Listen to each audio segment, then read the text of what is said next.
ನೋಡು ದೋಸ್ತ, ನಾನು ನಿಮಗೆ ಇವತ್ತು ಮಿಸ್ಸಿಂಗ್ ನಂಬರ್ ಅಥವಾ ಏನು ಬಿಟ್ಟು ಹೋದ ಸಂಖ್ಯೆಗಳ ಬಗ್ಗೆ ಫೈಂಡ್ ಔಟ್ ಮಾಡೋದ್ರ ಬಗ್ಗೆ ನಾನು ನಿಮಗೆ ಹೇಳಿಕೊಡ್ತೀನಿ. ಇದು ಕೂಡ ಒಂದು ಚಾಪ್ಟರ್ ಅಂತ ಅನ್ಕೋಬೋದು. ಇದು ಕೂಡ ವೆರಿ ವೆರಿ ಇಂಪಾರ್ಟೆಂಟ. SSC ಆಗಲಿ, UPSC ಆಗಲಿ, KPSC ಆಗಲಿ, KS, PSI, group D, RRB, SSC ಪ್ರತಿಯೊಂದು ಎಕ್ಸಾಮಿಗೆ ಆತ ಏನು ಮಾಡ್ತಾನೆ, ಪ್ರಶ್ನೆಗಳನ್ನು ಬಿಟ್ಟು ಹೋದ ಸಂಖ್ಯೆಗಳ ಮೇಲೆ ಕೇಳಿರ್ತಾನೆ. ನೀವು ನೋಡಿರ್ತೀರ ಎಲ್ಲ ಪ್ರಶ್ನೆಗಳಲ್ಲಿ. ಸೊ ಅದಕ್ಕೋಸ್ಕರ ನಾನು ಏನು ಮಾಡ್ತೀನಿ, ಬಿಟ್ಟು ಹೋದ ಸಂಖ್ಯೆಗಳ ಬಗ್ಗೆ ಪೂರ್ತಿಯಾಗಿ ನಾನು ನಿಮ್ಗೆ ಇವತ್ತು ಈ ಕ್ಲಾಸ್ನಲ್ಲಿ ತಿಳಿಸ್ಕೊಡ್ತೀನಿ.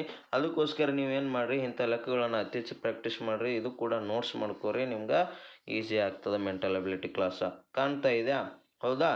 ನೋಡಿರಿ, ಮೊದಲನೇ ಪ್ರಶ್ನೆ ಇವು ಏನಪ್ಪ ಅಂದ್ರೆ, ಇವು ಪ್ರಶ್ನೆ ಸಾಧಾರಣ ಪ್ರಶ್ನೆಗಳೆಲ್ಲ. ಇತ್ತೀಚೆಗೆ ಅಥವಾ ಹೋದ ಬಾರಿ ಕೇಳಿರ್ತಕ್ಕಂಥ ಪ್ರಶ್ನೆಗಳು. KS ಆಗಲಿ, PS ಆಗಲಿ, FD, SD, PDO ಪ್ರತಿಯೊಂದರಲ್ಲಿ ಕೇಳಿರ್ತಕ್ಕಂಥ ಏನವಲ್ಲಿ ಇವು ಪ್ರಶ್ನೆಗಳನ್ನೇ ನಾನು ತೆಗೆದುಕೊಂಡು ಬಂದೀನಿ. ಅದಕ್ಕೋಸ್ಕರ ಪ್ರಾಕ್ಟೀಸ್ ಮಾಡಿರಿ, ದಯವಿಟ್ಟು ಪ್ರಾಕ್ಟೀಸ್ ಮಾಡಿರಿ. ಇಂಥ ಪ್ರಶ್ನೆಗಳನ್ನೇ ಕೇಳಿರ್ತಾನೆ. ಸೊ ಬೇಕಿದ್ರೆ ನೋಡಿರಿ, ಇವು ಕ್ಲಾಸ್ ಕೇಳಿದ್ರಿ ಅಂದ್ರೆ ನಿಮಗೂ ಕೂಡ ಇಂಥ ಪ್ರಶ್ನೆಗಳನ್ನು ಬಿಡ್ಸೋಕ್ಕೆ ಈಸಿ ಆಗ್ತದೆ. ಹೌದಾ? ನೋಡಿರಿ, ಮೊದಲನೇ ಪ್ರಶ್ನೆ ಏನು ಕೇಳ್ಯಾನತ್ತ, ಮೊದಲ 3 ಕಂಬ ಸಾಲುಗಳ ಮೊತ್ತ ಆಧರಿಸಿ ಎ ಬೆಲೆಯನ್ನು ಕಂಡುಹಿಡಿಯಿರಿ. ಮೊದಲ 3 ಸಾಲುಗಳ ಕಂಬ ಇಲ್ಲೈತೆ ನೋಡ್ರಿ. ಈ ಎ ಜಾಗಿಗೆ ಎಷ್ಟು ಸಂಖ್ಯೆ ಬರ್ತದ, ಅದಕ್ಕೆ ಹೇಳೋದು ನಾನು ನಿಮ್ಗೆ. ಬಿಟ್ಟ ಹೋದ ಸಂಖ್ಯೆಯನ್ನು ಕಂಡುಹಿಡಿಯಿರಿ. ಅಥವಾ ಇಲ್ಲಿ ಪ್ರಶ್ನಾರ್ಥಕ ಚಿಹ್ನೆ ಕೊಡ್ತಾನೆ, X ಅಂತ ಕೊಡ್ತಾನೆ, ಯಾವುದೋ ಒಂದು ABCD ನಂಬರ್ ಕೊಡ್ತಾನೆ. ಸೊ ಅಲ್ಲಿ ಬರ್ತಕ್ಕಂಥ ನಂಬರ್ ಯಾವುದು ಅಂಥೇಳಿ ನೀವೇನು ಮಾಡಬೇಕಾಗ್ತದ, ಕಂಡು ಹಿಡಿಬೇಕಾಗ್ತದ. ಅದಕ್ಕೋಸ್ಕರ ನೀವು ಏನು ಮಾಡ್ರಪ್ಪ ಅಂದ್ರೆ, ಅವ ಆಲ್ರೆಡಿ ಹೇಳಿಬಿಟ್ಟನಾತ, ಮೊದಲ 3 ಕಂಬ ಸಾಲುಗಳ ಮೊತ್ತ ಆಧರಿಸಿ. 3 ಕಂಬ ಸಾಲು ಅಂದ್ರೇನು, ಹಿಂಗಿರ್ತಕ್ಕಂಥವಕ್ಕೆ ಏನತ್ತೇವೆ ನಾವು ಕಂಬ ಸಾಲು, ಹಿಂಗಿರ್ತಕ್ಕ ಏನತ್ತೇವೆ ಅಡ್ಡ ಸಾಲು. ಇಂಗ್ಲೀಷ್ ಒಳಗೆ ಹೇಳಬೇಕಾದ್ರೆ ರೋಸ್ ಆ್ಯಂಡ್ ಕಾಲಮ್ ಅಂತ ಹೇಳ್ಬೋದು. ಅದಕ್ಕೋಸ್ಕರ ಮೊದಲ 3 ಕಂಬ ಸಾಲುಗಳ ಮೊತ್ತ ನೋಡೋಣ. ನೋಡ್ರಿ, ಇಲ್ಲಿ 1 ಐತಿ, 2 ಐತಿ, 1 ಐತಿ. ಸೊ ಇವೆಲ್ಲ ಕೂಡಿಸ್ಕೋರಿ. 1 + 2 + 3 3 1 4 ಆಗ್ತದೆ. ಹೌದಾ? ಮೊತ್ತ ಅಂದ್ರೆ ಏನು, ಎಲ್ಲ ಒಟ್ಟು ಕೂಡ್ಸೋಬೇಕು. ಅದಕ್ಕೆ ನಾವೇನಂತೇವೆ, ಮೊತ್ತ ಅಂತ ಹೇಳ್ತೇವೆ. ಹೌದಾ? ನೆಕ್ಸ್ಟ್ ಏನು ಮಾಡ್ಯಾನ, ಇಲ್ಲಿ ನೋಡ್ರಿ, 3 4 7 7 2 ಏನಾಗ್ತೈತಿ, 9 ಆಗ್ತೈತಿ. ಹೌದಾ? ನೆಕ್ಸ್ಟ್ ಅದೇ ರೀತಿಯಾಗಿ ನಿಮಗೆ ಯಾವ ಪ್ರಶ್ನೆ ಕೇಳ್ಯಾನಪ್ಪ ಅಂದ್ರೆ, ಅದೇ 3ನೇ ಕಂಬ ಸಾಲು ನೋಡ್ರಿ. 3 ಎಲ್ಲ ಕೂಡ್ಸೋಬೇಕು. ಮೊತ್ತ ಅಂದ್ರೆ 3 ಕಂಬ ಸಾಲುಗಳು ಮೊತ್ತ ಕಂಡು ಹಿಡ್ಕೋಬೇಕು ನೀವು. 3 9 12 12 1 4 16. ಒಂದು ಅಬ್ಸರ್ವ್ ಮಾಡ್ಬೇಕು ತಮ್ಮನಿ, ಇಲ್ಲಿ 4 9 16 ಇವೇನಪ್ಪ ಅಂದ್ರೆ ನಮ್ಗೆ ವರ್ಗ ಸಂಖ್ಯೆಗಳವ, ನಿನಗೆ ಗೊತ್ತಿರಬೇಕು. ಹೌದಾ? ಇದು 4 ಎಷ್ಟರ ವರ್ಗ ಸಂಖ್ಯೆ, 2 ವರ್ಗ ಅಂತ, 2 ವರ್ಗ 4, 3 ವರ್ಗ 9, 4 ವರ್ಗ 16. ಹಾಗೆ ಕೂಡ ನಮ್ಗೆ ಏನಾಗ್ತೈತಿ, ಇದ್ರದ್ದು 5 ವರ್ಗ ಏನಾಗ್ತೈತಿ, 25 ಬರ್ತೈತಿ ಇದ್ರ ಮೊತ್ತ ಅಂತ ನೀವೇನು ಮಾಡಬೇಕು, ಫೈಂಡ್ ಔಟ್ ಮಾಡಬೇಕು. ಈಗ 6 10 16 ಐತಿ. ಸೊ 16 ಏನು ಮಾಡಿರಿ, 25 ಮೈನಸ್ ಮಾಡಿರಿ 16. 16 25 ಮೈನಸ್ ಮಾಡಿದ್ರೆ ನಿಮ್ಗೆ ಆನ್ಸರ್ ಯಾವುದು ಬರ್ತದಪ್ಪ ಅಂದ್ರೆ, ಯಾವುದು ಬರ್ತೈತಿ, 16. 10 6 ಕೂಡ್ಸ್ಕೊರಿ. 10 6 ಕೂಡ್ಸ್ಕೊಂಡು ಏನು ಮಾಡಿರಿ ನೀವು, ಆ 25 ಮೈನಸ್ ಮಾಡಿರಿ. ಹಳೆ ನಿಮ್ಗೆ ಆನ್ಸರ್ ಡೈರೆಕ್ಟ್ ಸಿಕ್ಬಿಡ್ತೈತಿ. 25 16 ತೆಗಿರಿ. 15 6 ತೆಗೆದ್ರೆ ಎಷ್ಟು ಬರ್ತೈತಿ, 9 ಬರ್ತೈತಿ. 0. Option B is right answer. ಈ ಜಾಗನ ಬೆಲೆ ಎಷ್ಟು ಬರಬೇಕಪ್ಪ ಅಂದ್ರೆ 9. ಬೇಕಾದ್ರೆ 9 ಕೊಡ್ಸೋಣ ನೋಡ್ರಿ. 9 10 19 19 1 6 25. ಹೀಗಾಗಿ ನಿಮ್ಮ ಆನ್ಸರ್ ಏನಾಗ್ತೈತಿ, option B is correct answer. ಈ ಥರ ನಿಮಗೆ ಬಿಟ್ಟು ಹೋದ ಸಂಖ್ಯೆಗಳ ಮೇಲೆ ಪ್ರಶ್ನೆಗಳನ್ನು ಕೇಳ್ತಾನೆ. ಆರಾಮಾಗಿ ಬಿಡಿಸ್ರಿ. ಎಲ್ಲ ಥರ ಯೋಚನೆ ಮಾಡಿರಿ. ಬರೀ ಥಿಂಕ್ ಮಾಡೋದಿರ್ತೈತಿ, ಬೇರೆ ಏನು ಇರೋದಿಲ್ಲ. ಸೊ ನಿಮಗಂತರೂ ಕಂಪಲ್ಸರಿ ಭಾಗಾಕಾರ, ಗುಣಾಕಾರ, ಸಂಕಲನ, ವ್ಯವಕಲನ ಅಂತೂ ಕಂಪಲ್ಸರಿ ಬರ್ತಾವೆ. ಅದ್ರ ಮ್ಯಾಗೆ ಇದ್ರ ಮ್ಯಾಗೆ ಲೆಕ್ಕ ಇರ್ತಾವೆ. ಸೊ ಏನೂ ಡಿಫಿಕಲ್ಟ್ ಮಾಡ್ಕೊಳಕ್ಕೆ ಹೋಗ್ಬೇಡ್ರಿ. ಇದೊಂದು ಕ್ಲಾಸ್ ಚೆಂದ ಪೂರ್ತಿಯಾಗಿ ಕೇಳ್ರಿ, ನೀವು ಆರಾಮಾಗಿ ಆನ್ಸರ್ ಮಾಡ್ಬೋದು. ಹೌದಾ? 2ನೇ ಪ್ರಶ್ನೆ ನೋಡ್ತೀರಾ? ಓಕೆ ನೋಡ್ರಿ, 2ನೇ ಪ್ರಶ್ನೆ ಯಾವ ರೀತಿ ಕೇಳಿದಾನೆ. ಹೌದಾ? ಕಾಣ್ತಾ ಇದೆ ಎಲ್ಲರಿಗೂ? ಓಕೆ. ಈ ಕೆಳಗಿನ ಪ್ರಶ್ನೆಯಲ್ಲಿ ನಿರ್ದಿಷ್ಟ ಸಂಖ್ಯೆಗಳನ್ನು ಉಳ್ಳ ಒಂದು ಚಿತ್ರವನ್ನು ನೀಡಿದೆ. ನೋಡಿ, ಇದು ಚಿತ್ರ. ಹೌದಾ? ಈ ಚಿತ್ರದಲ್ಲಿನ ಸಂಖ್ಯೆಗಳು ಒಂದು ಸಾದೃಶ್ಯ ನಮೂನೆಯನ್ನು ಅನುಸರಿಸುತ್ತದೆ. ಅದು ಯಾವುದಂತ ನೋಡೋಣ. ಎಂದು ಭಾವಿಸಿ ಬಿಟ್ಟು ಹೋಗಿರುವ ಸಂಖ್ಯೆಯನ್ನು ಕಂಡುಹಿಡಿಯಿರಿ. ಇಲ್ಲಿ ಐತೆ ನೋಡಿ ಪ್ರಶ್ನಾರ್ಥಕ ಚಿಹ್ನೆ. ಇಲ್ಲಿ ಯಾವ ಸಂಖ್ಯೆ ಬರ್ತದೆ ಅಂತ ಹೇಳಿ ನೀವು ಇಲ್ಲಿ ಒಂದು ಸಾದೃಶ್ಯ ನಮೂನೆ ಕೊಟ್ಟನ ಅದು ಗಮನಿಸಿ ಕೂಡ ಇಲ್ಲಿ ಆ ಸಂಖ್ಯೆಯನ್ನು ಕಂಡು ಹಿಡಿಬೋದು. ಸೊ ಅದಕ್ಕೋಸ್ಕರ ನೀವು ಎಲ್ಲ ಥರ ಚೆಕ್ ಮಾಡ್ಕೋಬೇಕಾಗ್ತದೆ ದೋಸ್ತ. ಎಲ್ಲ ಕೂಡ್ಸ್ಕೊಂಡ್ರೆ ಮತ್ತು ಎಲ್ಲಕ್ಕೂ ಮತ್ತು ಸೇಮ್ ಬರ್ತವೆ ನೋಡೋದು. ಸೇಮ್ ಅಂದ್ರೆ ಇಲ್ಲಿ ಕೂಡ ಅಷ್ಟೇ ಬರ್ತದೆ, ಆ ಸಂಖ್ಯೆ ಇಟ್ಬಿಡೋದು. ಅಥವಾ ಬರಲಿಲ್ಲ ಅಂದ್ರೆ ಇಂಟು ಪ್ಲಸ್ ಮೈನಸ್ ಇವೆಲ್ಲ ಮಾಡ್ಕೋಬೇಕಾಗ್ತೈತಿ. ನೋಡಿರಿ ಇಲ್ಲಿ ಏನು ಕೇಳೋಣ ನಾವು ಪ್ರಶ್ನೆ ಸಿಂಪಲಾಗಿ ಕೇಳೋಣ. ಸೊ ಇವು ಮೊದಲು ಏನು ಮಾಡಿರಿ, ಇವು ಎರಡು 17 ಪ್ಲಸ್ 8 ಏನು ಮಾಡಿರಿ ನೀವು ಕೂಡ್ಸೋರಿ.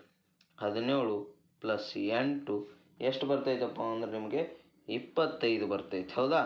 ಅದೇ ರೀತಿಯಾಗಿ 5 ಇಂಟು 5 ಕಾಣಿಸ್ತಾ ಇದೆಯಾ, 5 ಇಂಟು 5 ಇದು ಕೂಡ 25. ನಿಮಗೊಂದು ಲಾಜಿಕ್ ಗೊತ್ತೈತಿ. ಈಗ ಇದು ಕೂಡ್ಸ್ಕೊಂಡ್ರೆ 25 ಬರ್ತೈತಿ, ಇವು ಎರಡು ಇಂಟು ಮಾಡಿದ್ರೆ 25 ಬರ್ತೈತಿ ಅಂತೇಳಿ ಒಂದು ಲಾಜಿಕ್ ಬಂತು. ಅದೇ ರೀತಿಯಾಗಿ ನೆಕ್ಸ್ಟ್ ಅಡ್ಡ ಸಾಲು ನೋಡ್ರಿ, 13 ಪ್ಲಸ್ 7 20 ಬತ್ತು. ನೆಕ್ಸ್ಟ್ 5 ಇಂಟು 4 ಇದು ಕೂಡ 20 ಬತ್ತು. ನಿಮ್ಗೆ ಸೇಮ್ ಬರತ್ತು ಅಂದ್ರೆ ನಿಮ್ಗೆ ಆಲ್ರೆಡಿ ಏನಾಯಿತು ಲಾಜಿಕ್ ಅರ್ಥ ಆಯಿತು ಅಂತ ನಾ ಹೇಳ್ಬೋದು, ಹೌದಾ. ನೆಕ್ಸ್ಟ್ ಏನೈತಿ ನೆಕ್ಸ್ಟ್ ಸಂಖ್ಯೆ 6 ಪ್ಲಸ್ 12 18 ಆಗ್ತದೆ. ಸೊ 6 ಇಂಟು 3 ಇದು ಕೂಡ 18 ಆಗ್ತದೆ. ಈ ರೀತಿ ಏನಾಗ್ತೈತಿ ಒಂದು ಕಡೆ ಪ್ಲಸ್ ಮಾಡ್ಕೊಳ್ಳೋದು, ಒಂದು ಕಡೆ ಇಂಟು ಮಾಡ್ಕೋಬೋದು. ಅದೇ ರೀತಿಯಾಗಿ ನೋಡ್ರಿ ಇಲ್ಲಿ 10 ಪ್ಲಸ್ 6 16 ಬತ್ತು. ಇಲ್ಲಿ ನೆಕ್ಸ್ಟ್ 4 ಇಂಟು ಇಲ್ಲಿ 16 ಇಟ್ಕೊಂಡ್ರೆ ಸೊ ಎಷ್ಟಕ್ಕೆ 4ಕ್ಕೆ ಎಷ್ಟರಲ್ಲಿ ಮಲ್ಟಿಪ್ಲೈ ಮಾಡಿದ್ರೆ 16 ಬರ್ತದಪ್ಪ ಅಂದ್ರೆ 4 ಇಂಟು 4 ಮಾಡಿದಾಗ 16 ಬರ್ತೈತು. ನಮ್ಮ answer is 4. Option A is right answer. ಈ ರೀತಿ ನೀವು ಪ್ರಶ್ನೆಗಳನ್ನು ಬಿಡಿಸ್ಬೇಕಾಗ್ತದೆ, ಎಲ್ಲ ಥರ ವಿಚಾರ ಮಾಡಬೇಕಾಗ್ತದೆ. ನಿಮಗೆ ನೋಡಿರಿ PSI KPSC KS ಇವು ಕೇಳಿರೋ ಪ್ರಶ್ನೆಗಳನ್ನೇ ನಾನು ನಿಮ್ಗೆ ಹತ್ತಿರ ತಂದಿನಿ ಇಲ್ಲಿ ಬಿಡಿಸಾಕ್ತೀನಿ. ಅದಕ್ಕೋಸ್ಕರ ಭಾಳ ಇಂಪಾರ್ಟೆಂಟ್ ಆಗ್ತೈತಿ. ಬಿಟ್ಟು ಹೋದ ಸಂಖ್ಯೆಗಳು ನೀವು ನೋಡಿರ್ತೀರ ಪ್ರತಿಯೊಂದು ಪ್ರಶ್ನೆ ಪತ್ರಿಕೆಯಲ್ಲಿ ಇದು ಇದ್ದೇ ಇರ್ತದೆ. ಅದಕ್ಕೋಸ್ಕರ 2-3 ಪ್ರಶ್ನೆಗಳು ಇದ್ದೇ ಇರ್ತಾವೆ. ಅದಕ್ಕೋಸ್ಕರ ಕಂಪಲ್ಸರಿ ಓದಬೇಕು ಮತ್ತು ಈಸಿ ಆಗ್ತೈತಿ ನಿಮ್ಗೆ, ಹೌದಾ. ಇದು ಭಾಳ ಈಸಿ ಆಗ್ತೈತಿ, ಏನಿರಲ್ಲ. ಬರೀ ಪ್ಲಸ್ ಮೈನಸ್ ಭಾಗಾಕಾರ ಗುಣಾಕಾರ ಇಷ್ಟು ಗೊತ್ತಿದ್ರೆ ಇಂಥ ಲೆಕ್ಕನ್ನು ಆರಾಮಾಗಿ ಬಿಡಿಸ್ಬೋದು, ಹೌದಾ. ಏನಿರಲ್ಲ ಲಾಜಿಕ್ ಇರ್ತೈತಿ, ಆ ಲಾಜಿಕ್ ಪ್ರಕಾರ ಬಿಡ್ಸ್ಕೊತ ಹೋದೆ ಅಂದ್ರೆ ನಿನ್ಗೆ ಆನ್ಸರ್ ಬಂದೇ ಬರ್ತದೆ, ಹೌದಾ. ನೆಕ್ಸ್ಟ್ ಮೂರನೇ ಪ್ರಶ್ನೆ ನೋಡ್ರಿ. ಓಕೆ, ಮೂರನೇ ಪ್ರಶ್ನೆ ನೋಡ್ರಿ. ಈ ಥರ ಕೂಡ ಏನು ಮಾಡೋದು ಪ್ರಶ್ನೆಗಳನ್ನು ಕೇಳ್ಬೋದು.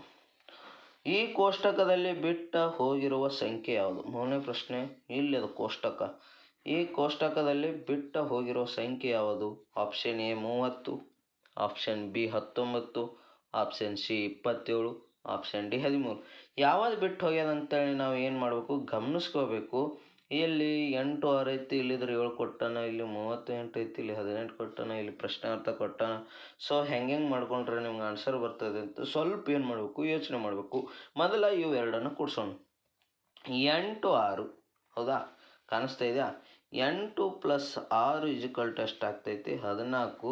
ಬಟ್ ನಾವು ಇಲ್ಲಿ 7 ಐತಿ ಡಿವೈಡೆಡ್ ಬೈ 14 ಬಂತು. 14ಕ್ಕೆ ಡಿವೈಡೆಡ್ ಬೈ 2 ಆಯ್ತು. ಅದು ಅರ್ಧ 14 ಅರ್ಧ ಅಂದ್ರೆ ಎಷ್ಟು ಬರ್ತೈತಿ 7 ಐತಿ. ಇಲ್ಲಿ 7 ಬಂದದ ಆಲ್ರೆಡಿ, ಹೌದಾ. ಅದೇ ರೀತಿ ಮುಂದಿಂದು ಚೆಕ್ ಮಾಡೋಣ. 6 ಮತ್ತು 30 ಕೂಡ್ಸೋರಿ. 6 ಪ್ಲಸ್ 30 ಕೂಡ್ಸೋತೀರ 36 ಬರ್ತೈತಿ.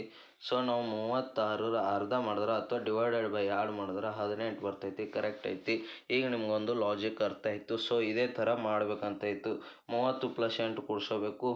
30 ಪ್ಲಸ್ 8 38. ಸೊ 38 ಅರ್ಧ ನಿಮಗೆ ಗೊತ್ತೇ ಇದೆ 19 38 ಹಾಗಾಗಿ ನಮ್ಮ option B is right answer. ಈ ರೀತಿ ಏನಿಲ್ಲ, ಸಿಂಪಲ್ ಲಾಜಿಕ್ ಇರ್ತವೆ.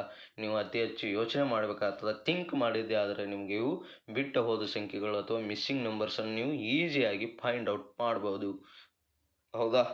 ನೀ ಹೋಗ್ತಮ್ಮ ನಿನಗೆ ಕೋಡಿಂಗ ಸಂಖ್ಯಾ ಸರಣಿ ಮತ್ತು ಕ್ಯಾಲೆಂಡರ ಲಾಭ ಮತ್ತು ನಷ್ಟ ದಿಕ್ಕುಗಳು ಎಲ್ಲವನ್ನು ಅತಿ ಈಸಿಯಾಗಿ ಹೇಳಿಕೊಟ್ಟಿನಿ. ಸಬ್ಸ್ಕ್ರೈಬ್ ಮಾಡ್ಕೊ, ಪ್ರತಿಯೊಂದು ವಿಡಿಯೋ ನೋಡು, ಸದುಪಯೋಗ ಪಡ್ಕೊ, ನೋಟ್ಸ್ ಮಾಡ್ಕೊ, ಒಬ್ಬರನ್ನೇ ಫಾಲೋ ಮಾಡು ಕರೆಕ್ಟ್ ಅನಿಸಿದ್ರೆ, ಹೌದಾ. ನಿಂಗೆ ಯಾಕಂದ್ರೆ ಮೆಂಟಲ್ ಎಬಿಲಿಟಿ ಪ್ರತಿಯೊಂದು ಪ್ರಶ್ನೆ ಈಜಿ ಆಗ್ತದೆ. ಒಂದು ಸಲ ನಿಂಗೆ ಮ್ಯಾಥ್ಸ್ ಪೂರ್ತಿ ಅಂಡರ್ಸ್ಟ್ಯಾಂಡ್ ಆಯ್ತಂದ್ರೆ ನಾವು ಎಂಥದ್ದು ಭೀ ಪ್ರಶ್ನೆ ಕೇಳಿ ಈಜಿಯಾಗಿ ಆನ್ಸರ್ ಮಾಡ್ತೀವಿ. ಹೌದಾ?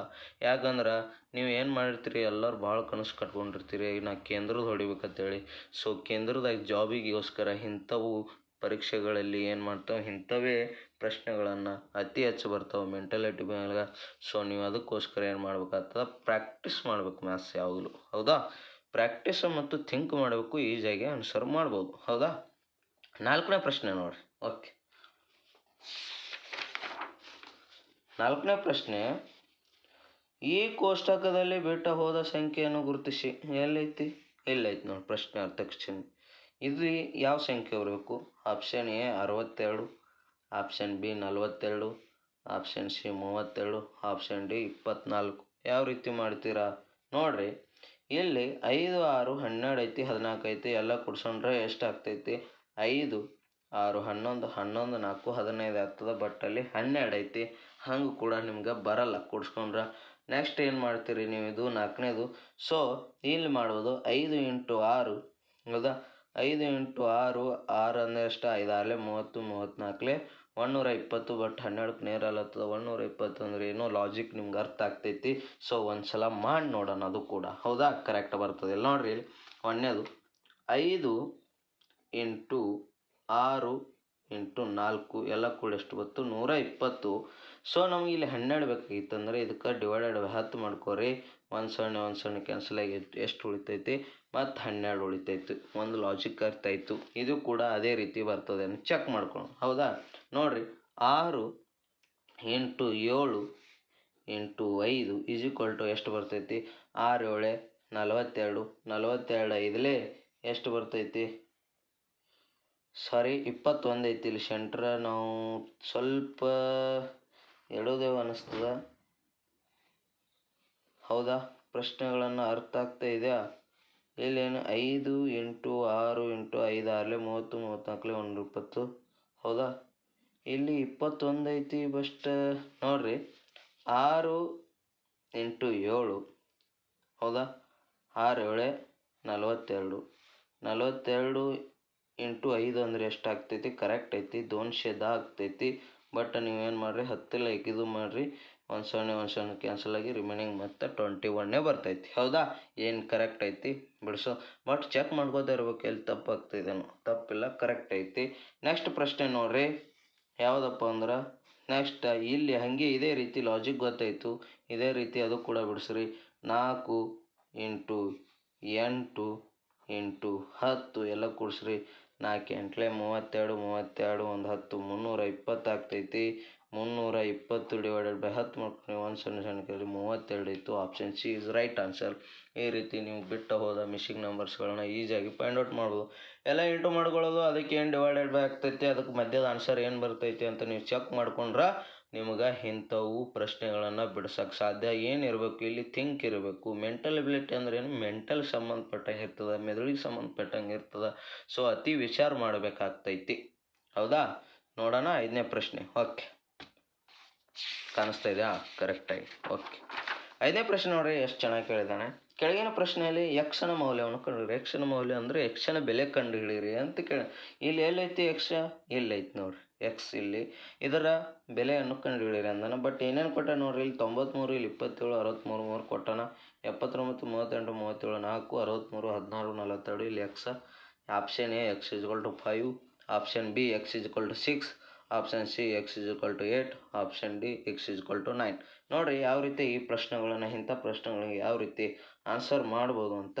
ಸೊ ನೋಡಿರಿ, 93 - 63 ಮಾಡ್ಕೊರಿ. ನಿಮ್ಗೆ ಲಾಜಿಕ್ ಅರ್ಥ ಆಗ್ತೈತಿ ಸ್ವಲ್ಪ. ನೋಡಿರಿ, 93 - 63 ಮಾಡ್ಕೊರಿ. ಎಷ್ಟು ಬರ್ತೈತಿ? 30 ಬರ್ತೈತಿ. ಹೌದಾ? 30 ಬರ್ತೈತಿ ಅಂದ್ರೆ ಸೊ ಆ 30ರಾಗ 27 ಮೈನಸ್ ಮಾಡಿರಿ. 30ರಾಗ 27 ಮೈನಸ್ ಮಾಡಿರಿ, ನಿಮ್ಗೆ 3 ಬರ್ತೈತಿ. ಹೌದಾ? ಈ ರೀತಿ ನೋಡ್ರಿ, ಇಲ್ಲಿ 93ರಾಗ 63 ಮೈನಸ್ ಮಾಡಿರಿ, 30 ಬರ್ತೈತಿ. ಈ 30ರಾಗ ಈ 27 ಮೈನಸ್ ಮಾಡಿರಿ, ಈ 3 ಆನ್ಸರ್ ಬರ್ತೈತಿ. ಈಗ ನಿಮ್ಗೊಂದು ಲಾಜಿಕ್ ಅರ್ಥ ಆಯ್ತು. ಅದೇ ರೀತಿಯಾಗಿ ಇದು ಕೂಡ ಸೆಕೆಂಡ್ ಒಂದು ಬಿಡಿಸ್ರಿ. ನೋಡ್ರಿ, 79 ಹೌದಾ -37 ಸೊ ಇಲ್ಲಿ ಎಷ್ಟು ಬರ್ತೈತಿ 42 ಬರ್ತೈತಿ. ಆ 42 ಒಳಗೆ ಈ 38 ತೆಗೀರಿ, ನಿಮಗೆ ಎಷ್ಟು ಬರ್ತೈತಿ 4 ಬರ್ತೈತಿ. ಈ ಲಾಜಿಕ್ ನಿಮ್ಗೆ ಅರ್ಥ ಆಗತ್ತ. ಅದೇ ಥರ ಈ ಮೂರನೇದು ಕೂಡ ಬಿಡಿಸ್ತಾರೆ, ನಿಮ್ಗೆ ಆನ್ಸರ ಸಿಕ್ಕಿಬಿಡ್ತೈತಿ. ನೋಡ್ರಿ 63 ಹೌದಾ ಮೈನಸ್ 42 ತೆಗ್ರಿ ಎಷ್ಟು ಬರ್ತಪ್ಪ ಅಂದ್ರೆ 21 ಬರ್ತೈತಿ. ಈ 21ದಾಗ 16 ತೆಗೀರಿ, 21ರಾಗ 16 ತೆಗೆದ್ರೆ ನಿಮ್ಗೆ ಎಷ್ಟು ಬರ್ತೈತಿ 5 ಬರ್ತೈತಿ. 5 ಬರ್ತದಿಲ್ಲ, 21ರಾಗ 16 ತೆಗೆದ್ರೆ 5 ಬರ್ತೈತಿ. ಹಾಗಾಗಿ ನಿಮ್ಮ option A is the right answer. ಈ ಥರ ಲಾಜಿಕ್ ಹುಡ್ಕೋತ ಹೋಗ್ಬೇಕಾಗ್ತದೆ ಮಿಸ್ಸಿಂಗ್ ನಂಬರ್ಸ್ ಒಳಗೆ. ಅದಕ್ಕೋಸ್ಕರ ಇಂಥ ಪ್ರಶ್ನೆಗಳನ್ನು ಯಾವ ಪೇಪರ್ನಲ್ಲಿ ಕಾಣಿಸ್ತಾವೆ ಪ್ರಾಕ್ಟೀಸ್ ಮಾಡಿರಿ, ನೀವು ಬಿಡ್ಸೋಕೆ ಪ್ರಯತ್ನ ಮಾಡಿರಿ. ನಿಮ್ಗೆ ಡೆಫಿನೆಟ್ ನಿಮ್ಮ ಎಕ್ಸಾಮ್ದಲ್ಲಿ ಇಂಥ ಪ್ರಶ್ನೆಗೆ ಆನ್ಸರ ಮಾಡ್ಬೋದು. ಹೌದಾ, ಅರ್ಥ ಆಗ್ತಾ ಇದೆಯಾ? ಓಕೆ, 6ನೇ ಪ್ರಶ್ನೆ ಯಾವ ರೀತಿ ಇದೆ ನೋಡಿ. ನೋಡ್ರಿ 6ನೇ ಪ್ರಶ್ನೆ ಸಿಂಪಲ್. ಇದು ಕೂಡ ಕೆಳಗಿನದರಲ್ಲಿ ಎಕ್ಸನ ಬೆಲೆಯನ್ನು ಕಂಡುಹಿಡಿಯಿರಿ. ಎಲ್ಲೈತೆ ಎಕ್ಸನ ಬೆಲೆ? ಇಲ್ಲೈತೆ ಎಕ್ಸ್. ಈ ಎಕ್ಸ್ ಜಾಗಿಗೆ ಎಷ್ಟು ನಂಬರ್ ಬರ್ತದೆ ಅಂತ ಕೇಳೋಣ. ಅದೇ ಮಿಸ್ಸಿಂಗ್ ನಂಬರ್ ಅಂತ ಹೇಳ್ಬೋದು. ಮಿಸ್ ಆಗ್ಯದಲ್ಲಿ ಅಲ್ಲಿ ಯಾವ ನಂಬರ್ ಬರ್ತದೆ? Option A 325, option B 383, option C 275, option D 293. ನೋಡೋಣ ಯಾವ ರೀತಿ. 2 ಐತಿ, 5 ಐತಿ, 11 ಐತಿ, 23 ಐತಿ, 47, 95, 199, 91 ಐತಿ. ಇಲ್ಲಿ ಎಕ್ಸ್ ಐತಿ. ಸೊ ನೀವು ಇದು ನೋಡ್ಕೋತ ಹೋದಾಗ ಇಲ್ಲಿ ಏನಾಗ್ತೈತಿ, ಡಿಫ್ರೆನ್ಸ್ ಮಾಡ್ಕೋತ ಹೋದ್ರೆ ಇಲ್ಲಿ 3 ಐತಿ, ಇಲ್ಲಿ ಏನೈತಿ 6 ಐತಿ. 6 ಹಾಗೆ ನೆಕ್ಸ್ಟ್ ಏನಾಗ್ತೈತಿ ಹೆಚ್ಚಿಗೆ ಆಗ್ತೈತಿ. ಇಲ್ಲಿ ಡಿಫ್ರೆನ್ಸನ್ನು ಕೂಡ ನಮಗೇನು ಬರಲ್ಲ, ತೆಗಿಲಿಕ್ಕೆ ಬರಲ್ಲ. ಒಂದು ನೀವು ಗೆಸ್ ಮಾಡ್ಕೋಬೋದು. ಹೆಂಗೆ ಗೆಸ್ಸಪ್ಪ ಅಂದ್ರೆ ನೋಡ್ರಿ, ಇಲ್ಲಿ 2 ಐತಿ. ಈ 2 ಸ್ಕ್ವೇರ್ ನೀವು ಮಾಡ್ಕೊಂಡ್ರಿ ಅಂದ್ರಪ್ಪ, ಅಥವಾ 2 ಸ್ಕ್ವೇರ್ ಅನ್ನೋಕ್ಕಿಂತ 2 ಇಂಟು 2 ಮಾಡ್ಕೊಂಡ್ರೆ 4 ಐತಿ. ಆ 4ಕ್ಕೆ ಪ್ಲಸ್ 1 ಮಾಡಿದ್ರಪ್ಪ ಅಂದ್ರೆ 5 ಆಗ್ತೈತಿ. ಅದೇ ಮುಂದಿನ ಸಂಖ್ಯೆ ಬರ್ತದೆ. ಹೌದಾ, ಅದೇ ರೀತಿಯಾಗಿ ಇಲ್ಲಿ 5 ಐತಿ. ಸೊ 5 ಇಂಟು ಕಾಮನ್ ಇಲ್ಲಿ 2 ಅಲತ್ತದ, ಇಂಟು 2 ಅಲತ್ತದ. ಇದಕ್ಕೆ 5 2 10 ಆಗ್ತೈತಿ. ಎಲ್ಲ ಕಡೆ ಪ್ಲಸ್ 1 2 ಆಗ್ತೈತಿ. ಸೊ ಹಾಗಾಗಿ 11 ಬರ್ತೈತಿ. ನಿಮ್ಗೆ ಆಲ್ರೆಡಿ ಲಾಜಿಕ್ ಬತ್ತು, ಎಲ್ಲ ಕೂಡ ಅದೇ ಥರ ಆಗ್ತದ. ಹೌದಾ, 23 ಇಂಟು 2 ಈಕ್ವಲ್ ಟು 46 ಪ್ಲಸ್ 1 47 ಆಗ್ತೈತಿ. ಎಲ್ಲ ಕಡೆ 1 ಆ್ಯಡ್ ಆಲಾಗ್ತದೆ, ಈ ಕಡೆ ಇಂಟು 2 ಆಲಾಗ್ತೈತಿ. ನೆಕ್ಸ್ಟ್ ಅದೇ ರೀತಿಯಾಗಿ 47 ಕಾಣಿಸ್ತಾ ಇದೆಯಾ? 47 ಇಂಟು 2 ಎಷ್ಟಾಗ್ತೈತಿ? 94 ಪ್ಲಸ್ 1 ಈಕ್ವಲ್ ಟು 95. ಮುಂದಿನ ಸಂಖ್ಯೆ ಕೂಡ ಸಿಗ್ತಾ ಇದೆ. ಅದೇ ರೀತಿಯಾಗಿ 95 ಮಾಡಿರಿ. 95 ಇಂಟು 2 ಈಕ್ವಲ್ ಟು 190 ಆಗ್ತೈತಿ. 190 ಪ್ಲಸ್ 1 ಅಂದ್ರೆ 191. ಆಪ್ಷನ್ಗೆ ಅದು ಕೂಡ ಮುಂದಿನ ಸಂಖ್ಯೆ ಬರ್ತಾ ಇದೆ. ಅದೇ ಕೂಡ ಈಗ ನಮ್ಗೆ ಎಕ್ಸನ ಬೆಲೆ ಕಂಡು ಹಿಡಬಹುದು.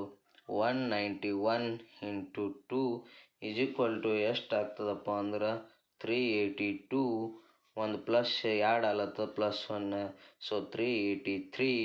Option B is right answer. ಈ ರೀತಿ ನೀವು ಮಿಸ್ಸಿಂಗ್ ನಂಬರ್ಸ್ಗಳನ್ನು ಈಸಿಯಾಗಿ ಫೈಂಡ್ ಔಟ್ ಮಾಡ್ಬೋದು ಅಂತ ನಾನು ನಿಮಗೆ ಹೇಳ್ತೀನಿ. ಸೊ ಏನಿಲ್ಲ, ಬಿಟ್ಟು ಹೋದ ಸಂಖ್ಯೆಗಳಿಗೆ ಅಥವಾ ಮಿಸ್ಸಿಂಗ್ ನಂಬರ್ಸ್ ಏನಿರ್ತಾವಲ್ಲ ಅತಿ ಹೆಚ್ಚು ಪ್ರಾಕ್ಟೀಸ್ ಮಾಡಬೇಕು ಮತ್ತು ವಿಚಾರ ಮಾಡಬೇಕು. ಅಲ್ಲೇ ಆನ್ಸರ್ ಇರ್ತೈತಿ, ಈಸಿಯಾಗಿ ಬಿಡಿಸ್ಬೋದು. ಹೌದಾ, ನೋಡಿರಿ 7ನೇ ಪ್ರಶ್ನೆ. ನೋಡಿರಿ 7ನೇ ಪ್ರಶ್ನೆ. ಕೆಳಗಿನವುಗಳಲ್ಲಿ ಯಾವುದು ಕಾಣೆಯಾಗಿರುವ ಸಂಖ್ಯೆಯಾಗಿರುತ್ತದೆ? ಇಲ್ಲಿ ಒಂದು ಚೌಕ್ ಬಾಕ್ಸ್ ಕೊಟ್ಟಣ, ಇದ್ರಾಗ ಕಾಣೆಯಾದ ಸಂಖ್ಯೆ ಯಾವುದು? ಇಲ್ಲ ಐತೆ ನೋಡಿ ಪ್ರಶ್ನಾರ್ಥಕ ಚಿಹ್ನೆ. ಆಪ್ಷನ್ ಎ 14 ಬರ್ತೈತು, ಆಪ್ಷನ್ ಬಿ 18 ಬರ್ತೈತು, ಆಪ್ಷನ್ ಸಿ 3 ಬರ್ತೈತು, ಆಪ್ಷನ್ ಡಿ 1 ಬರ್ತೈತು ಅಂತ ನೀವು ಚೆಕ್ ಮಾಡ್ಕೋಬೋದಾದರೆ ಮೊದಲು ನೋಡ್ರಿ, ಇವು ಎಲ್ಲ ಮತ್ತೆ ನೋಡ್ಕೋರಿ. ಮತ್ತೆ ಅಂದ್ರೆ ಏನು? ಕೂಡ್ಸ್ಕೋಬೇಕು. ಹೌದಿಲ್ಲ? 7 ಪ್ಲಸ್ 21 ಪ್ಲಸ್ 8 ಈಕ್ವಲ್ ಟು ಎಷ್ಟಾಗ್ತೈತಿ? 36 ಆಗ್ತೈತಿ. ಹೌದಾ, ನೆಕ್ಸ್ಟ್ ಇದು ಕೂಡ ಕೂಡ್ಸೋರಿ. 17 ಪ್ಲಸ್ ಇಲ್ಲಿ ಬಿಡ್ರಿ ಅದು 5 ಇದು ಕೂಡ ಎಷ್ಟು ಬರ್ತದೆ ಅಂತ ನಾವು ಗೆಸ್ ಮಾಡ್ಕೊರಿ. ಇದು ಕೂಡ ಮೊತ್ತ 36 ಬರ್ತದೆ ಅಂತ ಅರ್ಥ ಮಾಡ್ಕೊರಿ. ಇನ್ನೊಂದು ಸಂಖ್ಯೆ ಕೂಡಿಸ್ಬೇಕು ಅದಕ್ಕೆ.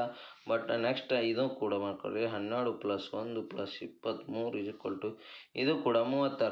ಸೊ ನಿಮ್ಗೆ ಅರ್ಥ ಮಾಡ್ಕೋಬೇಕು ಎಲ್ಲ ಕಡೆ ಮೊತ್ತ 36 ಬರ್ತದಂದ್ರೆ ಸೊ ಇಲ್ಲಿ 25 ಎಷ್ಟಾಗ್ತೈತಿ? 17 + 5 ಅಂದ್ರೆ ಎಷ್ಟಾಗ್ತೈತಿ? 20 ಎಷ್ಟಾಗ್ತೈತಿ? 17 + 5 ಅಂದ್ರೆ 22 ಆಗ್ತೈತಿ. 17 + 5 22 ಅಂದ್ರೆ ಮೊತ್ತದಾಗ 22 ತೆಗೆದುಬಿಡ್ರಿ, ನಿಮ್ಗೆ ಆನ್ಸರ್ ಸಿಕ್ಬಿಡ್ತೈತಿ 14. Option is right answer. ಈ ರೀತಿ ಬಿಡಿಸ್ಬೇಕಾಗ್ತದೆ ಮೊತ್ತಗಳ ಮ್ಯಾಗ ಅಥವಾ ವ್ಯತ್ಯಾಸಗಳ ಮ್ಯಾಗ ಅಥವಾ ಗುಣಾಕಾರ ಅಥವಾ ಭಾಗಾಕಾರ ಅಥವಾ ಒಂದು ಸಲ ಇಂಟು ಆದ್ರೆ ಮತ್ತೊಂದು ಸಲ ಏನಾಗ್ತೈತಿ +1 ಆ್ಯಡ್ ಆಗೋದು +2 ಆ್ಯಡ್ ಆಗೋದು. ಇಷ್ಟು ಸಿಂಪಲ್ ಇರ್ತೈತಿ. ಎಲ್ಲ ತಲೆಯಾಗಿದ್ರೆ ನೀವೇ ಆರಾಮಾಗಿ ಬಿಡಿಸ್ತೀರಿ. ಹೌದಾ? ನೆಕ್ಸ್ಟ್ ಪ್ರಶ್ನೆ ನೋಡ್ರಿ, 8ನೇದು ಲಾಸ್ಟ್ ಪ್ರಶ್ನೆ. ನೀವೇ ಅರ್ಥ ಮಾಡ್ಕೋಬೋದು, ನೀವು ಬಿಡಿಸ್ಬೋದು. ಹೌದಾ? ಇಂಥ ಲೆಕ್ಕ ಬಿಡಿಸೋದ್ರಿಂದ ನಿಮಗೇನಾಗ್ತೈತಿ ಮೆಂಟಲ್ ಎಬಿಲಿಟಿ ಓದೋಕ್ಕೆ ಕೂಡ ಇಂಟ್ರೆಸ್ಟ್ ಬರ್ತೈತಿ. ಅತಿ ಹೆಚ್ಚು ಪ್ರಾಕ್ಟೀಸ್ ಮಾಡಿ. ಏನು ಭಾಳ ಟಫ್ ಕೇಳಲ್ಲ, ಒಂದು ಸ್ವಲ್ಪ ಲಾಜಿಕ್ ಇರ್ತದೆ. ಆ ಲಾಜಿಕ್ ಬತ್ತಂದ್ರೆ ನಿಮ್ಗೇನಾಗ್ತೈತಿ ಅರ್ಥ ಆಗಿಬಿಡ್ತೈತಿ. ಹೌದಾ? 8ನೇದು ನೋಡ್ರಿ, ಪ್ರಶ್ನಾರ್ಥಕ ಚಿಹ್ನೆ ಜಾಗದಲ್ಲಿ ಕಂಡುಬರುವ ಸಂಖ್ಯೆಯು ಇಲ್ಲೈತಿ ನೋಡ್ರಿ. ಈ ಸಂಖ್ಯೆ ಜಾಗನಾಗ ಯಾವುದು ಸಂಖ್ಯೆ ಬರ್ತದೆ? ಈ ಪ್ರಶ್ನಾರ್ಥಕ ಚಿಹ್ನೆಯಲ್ಲಿ ಯಾವ ಸಂಖ್ಯೆ ಬರ್ತದೆ ಅಂತ ಕೇಳೋಣ ನಾವು. Option A 8, option B 9, option C 12, option D 14. ಒಂದು ನೀವು ಥಿಂಕ್ ಮಾಡ್ಕೋಬೇಕು, ಇದು ಮೊದಲು ಕಂಪೇರ್ ಮಾಡ್ಕೋಬೇಕು. ಆನಂತರ ಇದೇನು ಮಾಡಬೇಕು ಬಿಡಿಸ್ಕೋಬೇಕು. ಹೌದಾ? ನೋಡ್ರಿ ಇಲ್ಲಿ ನೀವು ನೋಡ್ರಿ, ಇಲ್ಲಿ 2 ಐತಿ, ಇಲ್ಲಿ 80 ಐತಿ, ಇಲ್ಲಿ 6 ಐತಿ, ಇಲ್ಲಿ 24. ಸೊ ಏನು ಮಾಡ್ರಿ, ಇಲ್ಲಿ ನೋಡ್ರಿ, ಇಲ್ಲಿ ಏನಾಗ್ತೈತಿ 2 3 6 ಆಗ್ತೈತಿ. ಊಹೆ ಮಾಡ್ಕೋರಿ, 2 3 6 ಆಗ್ತೈತಿ. ಸೊ ಇಲ್ಲಿ ನಡುವ 3 × 4 ಆಗ್ತೈತಿ. ಹೌದಾ? ಅದೇ ರೀತಿಯಾಗಿ ಇಲ್ಲಿ ಡೈರೆಕ್ಟಾಗಿ ಮಾಡ್ಕೊಂಡ್ಬಿಟ್ರೆ 3 × 3 × 9. Option B right answer. But ಇಷ್ಟು ಈಸಿಯಾಗಿ ಬಿಡಿಸ್ಬೋದು. ಬಟ್ ನಿಮಗೆ ಇನ್ನೂ ಕನ್ಫ್ಯೂಸ್ ಇತ್ತಂದ್ರೆ ಸೊ ಹಾಗೆ ಯಾಕೆ ಇನ್ನೂ ಮುಂದೆ ಸಂಖ್ಯೆಗಳು ಇವಕ್ಕೂ ಕಂಪೇರ್ ಮಾಡಬೇಕಾಗಿತ್ತಂದ್ರೆ ನೋಡ್ರಿ, ಇಲ್ಲಿ ಏನೈತಿ 2 40 80 ಬರ್ಲತ್ತದ. 2 40 80 ಅಂದ್ರೆ ಇಲ್ಲಿ ಕಂಪೇರ್ ಮಾಡ್ಬೋದು ನೀ 3 40 120 ಬರ್ತದೆ. ಇಲ್ಲಿ 40 × 12, ಇಲ್ಲಿ 40 × 12. ಅದೇ ರೀತಿಯಾಗಿ ಇದು ಕಂಪೇರ್ ಮಾಡಿದ್ರೆ 6 4 24 ಆಗ್ತದೆ. ಅಂದ್ರೆ ಇಲ್ಲಿ 36 ಐತಿ, ಇಲ್ಲಿ ಎಷ್ಟರಲ್ಲಿ 4 36 ಎಷ್ಟಕ್ಕೆ × 4 ಮಾಡ್ಕೊಂಡ್ರೆ 36 ಬರ್ತದೆ ಅಂದ್ರೆ 9 4 36 ಬರ್ತದೆ. ಈ ಜಾಗಿಗೆ option B is right answer. ಮೊದಲೇ ಕೂಡ ಫೈಂಡ್ ಔಟ್ ಮಾಡ್ಬೋದು. ಈ ರೀತಿ ಮಿಸ್ಸಿಂಗ್ ನಂಬರ್ಸ್ ಮೇಲೆ ಅತಿ ಹೆಚ್ಚು ನಿಮಗೆ ಪ್ರಶ್ನೆಗಳನ್ನು ಕೇಳ್ತಾನೆ, ನೀವು ಬಿಡ್ಸೋಕ್ಕೆ ಪ್ರಯತ್ನ ಮಾಡಿರಿ. ನಮ್ಮ ಚಾನಲ್ನಲ್ಲಿ ನೋಡಿ ದೋಸ್ತ, ಕ್ಯಾಲೆಂಡ್ರ್ ಹೇಳೀನಿ, ಸಂಖ್ಯಾ ಸರಣಿ ಹೇಳೀನಿ, ಲಾಭ ಮತ್ತು ನಷ್ಟ ಹೇಳೀನಿ, ಈಗ ಯಾವ ಲ್ಯಾಂಡ್ ಸರ್ವೆ ಕ್ವಶನ್ ಪೇಪರ್ ಬಿಡಿಸೀನಿ, ಮತ್ತು ದಿಕ್ಕುಗಳ ಬಗ್ಗೆ ಹೇಳೀನಿ, ರಕ್ತ ಸಂಬಂಧದ ಬಗ್ಗೆ ಹೇಳೀನಿ, ಕೋಡಿಂಗ್ ಆ್ಯಂಡ್ ಡಿಕೋಡಿಂಗ್ ಹೇಳೀನಿ. ಪ್ರತಿಯೊಂದು ಚಾಪ್ಟರ್ ನಾನು ನಿಮ್ಗೆ ಸರಳವಾಗಿ ರೀತಿಯಲ್ಲಿ ಹೇಳ್ಕೊತ ಹೋಗ್ತಾ ಇದ್ದೀನಿ. ಸೊ ಇದ್ರ ಬಗ್ಗೆ ನೀ ಸದುಪಯೋಗ ಪಡ್ಕೋ, ನೀವು ಒಂದು ಜಾಬ್ ಪಡ್ಕೋ, ನಿನ್ನ ಜೀವನದಲ್ಲಿ ಒಳ್ಳೆಯದಾಗ್ತದೆ. ಈಗ ಹೊಟ್ಟೆ ತುಂಬಿಸ್ಕೊಳ್ಳೋದು ಭಾಳ ಹೈರಾಣ ಐತಿ. ಬಡವರಿಗೆ ವಿದ್ಯೆ ಒಂದೇ ಅಂತ ಹೇಳ್ಬೋದು ನಾವು ಮುಂದೆ ಬರೋಕ್ಕೆ. ಸೊ ಯಾಕಂದ್ರೆ ನಮಗೆ ಬಂಡವಾಳ ಹಾಕಿ ಏನಾದ್ರು ಬಿಸ್ನೆಸ್ ಮಾಡ್ತೇವೆ ಅಂದ್ರೆ ನಮ್ಗೆ ದುಡ್ಡು ಇರಲ್ಲ. ಅದಕ್ಕೋಸ್ಕರ ನೀ ಏನು ಮಾಡಬೇಕಪ್ಪ ದೋಸ್ತ ಅಂದ್ರೆ, ನಿನಗೆ ಮುಂದೆ ದೊಡ್ಡದಾಗಿ ಬೆಳಿಬೇಕಂದ್ರೆ ನಿನಗೆ ವಿದ್ಯೆನೇ ಕಾರಣ ಆಗ್ತದಂತ ನಾನು ಹೇಳ್ತೀನಿ. ಅದಕ್ಕೋಸ್ಕರ ನೀವು ಓದಲೇಬೇಕು ದೋಸ್ತ. ಓಕೆ, ಧನ್ಯವಾದಗಳು.